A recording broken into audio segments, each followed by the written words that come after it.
Do you know what the problem with hard work is? Besides it being hard, it actually works. If working hard did not do what it says on the tin, then we wouldn't bother with it. We could sloth in peace, knowing we have a legitimate excuse. Why work hard if nothing will come of it? Hard work doesn't always, very rarely in fact, come true overnight, but history, both our own and humanity's as a whole, shows it keeps its promise in the end. We may doubt this in the first person, but it is forever clear in the third. When someone tells us they have stopped working at something because it was not going to happen, i.e. impossible, we don't think, "You're right, that was never going to happen. What a wise and sensible decision to make." We see the situation polluted as it is. No, you did not stop because you realised its impossibility. You stopped because you were tired, because it was difficult, because you did not want to strive for and wrestle with it any longer. It was perfectly possible. You just quit. When we're able to resist the lies we tell ourselves, we can confirm with clarity that our hard work does indeed pay off. And any circumstance in which we ever renounced our labour and efforts was not due to the time being wasted, but that we simply did not continue them anymore, for better or for worse. Hard work pays off. That's a fact of reality. An empowering fact of reality. For the empowered persons who realise, accept and act upon this, however, it also becomes a curse they are then bound by until death do them part. Working hard is a Pandora's box. Here's how it goes. You set yourself a goal and you work your absolute, unequivocal hardest towards it. Win or lose, you feel the satisfaction, the existential serenity of knowing you did everything in your power to make it happen. Therefore, if the laws of the universe allowed for entitlements, you certainly acted in accordance with them, i.e., you deserved it. For anyone who's walked the path of discipline and righteousness even just once, you will know exactly the state I am describing. There is no fulfillment, no peace, no confidence, clarity and consciousness like that which comes with knowing you gave it your all. Once you have done that once, you have opened Pandora's box. Because never again can you half-ass something and tell yourself the lie, give yourself the excuse. All that hard work wouldn't have paid off. It was a waste of time. You can't do that anymore. The perdition of progress is once you have given your all once, you are then sentenced to do so for eternity.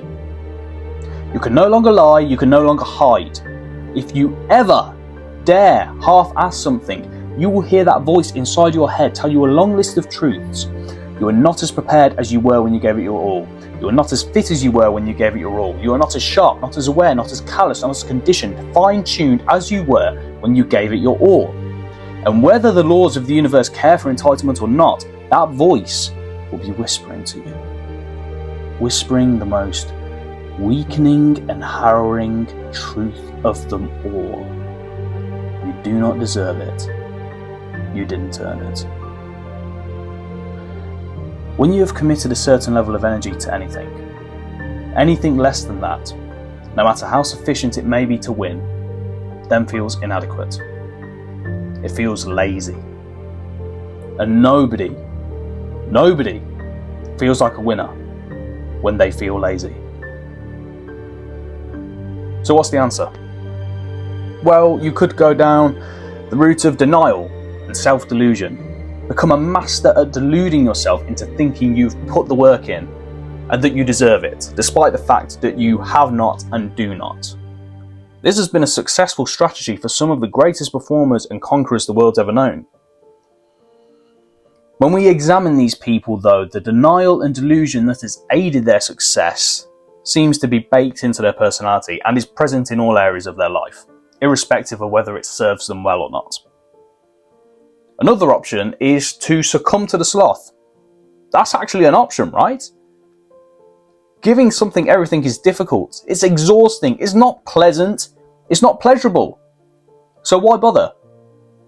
Instead of fighting with sloth, why not befriend it? You can live a life of indulgence, comfort, pleasure? Except you can't. There's no pleasure without pain. The long-time prioritization of comfort will only serve to make you weak and fragile. You begin to see even the smallest efforts and inconveniences as monumental, and you will soon become a prisoner of your own desires to live without struggle. That only leaves us with the third and final option. The option that you knew was right all along. Serve the perdition. Do so proudly, with a smile on your face whenever possible and with a stoic expression whenever not. The perdition of progress is not really a punishment at all, no matter how much it may feel like it. Punishment is retribution for past wrongs. The perdition of progress is investment into the stock of your future self. That pays dividends every single day in the form of peace, fulfillment, confidence, purpose. Suffer the punishment of fulfilling your true potential.